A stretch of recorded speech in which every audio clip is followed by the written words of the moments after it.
In the theatre of war, theories abound, and this one relates to Saudi Crown Prince Mohammed bin Salman. Just what is he up to, crisscrossing the globe? Last month in Washington, D.C., he told the Time magazine, and I quote, "Bashar is staying, but I believe that it isn't in Bashar's interest to let the Iranians do whatever they want to do." The inference was clear.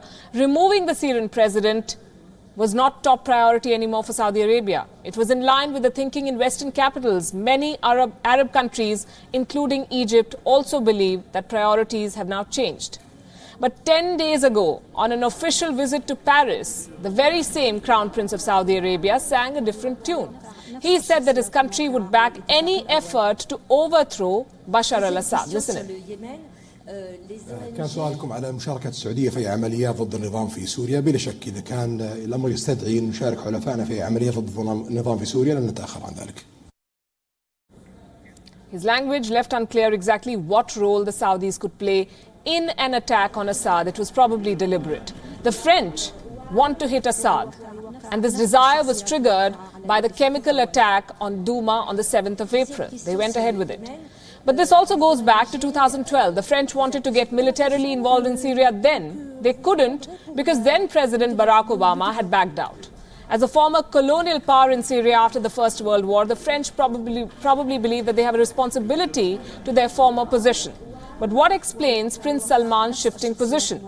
The Saudi assessment was most likely this: they would join any strong international effort to destabilize Assad. But if that did not materialize, they would ensure that lines of communication with Assad remained open. Make the most of what you get. At the heart of this strategy is the belief that they can appeal to Assad's Arab origins and weaken his alliance with Iran.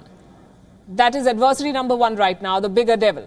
Iran's continued entrenchment and increased strength in Syria is a worse prospect than dealing with the Syrian President Bashar al-Assad. This was a point underscored during the Arab League summit on Sunday, where Iran was labelled public enemy number one.